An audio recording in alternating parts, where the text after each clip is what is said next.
শুভৰাত্ৰি সকলোকে। এয়া মই দেখাই আছোঁ এই লাইটিং গেট, এইটো ঠিক কৰি আছে। আপোনালোকে গৰৈমাৰী ভেটেনেৰী ৰাজীৱ ভৱনৰ পশ্চিম ফালে আপোনালোকে আহি কিনে যোগাযোগ কৰিব পাৰে।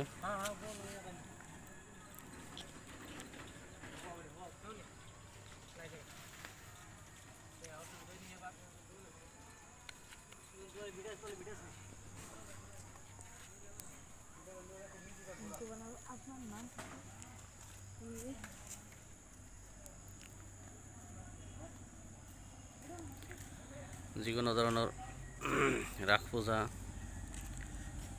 দুৰ্গা পূজা, ইয়াৰ বাবে আপোনালোকে বিবাহ পাৰ্বণৰ বাবে আপোনালোকে এইবোৰ অৰ্ডাৰ কৰিব পাৰে।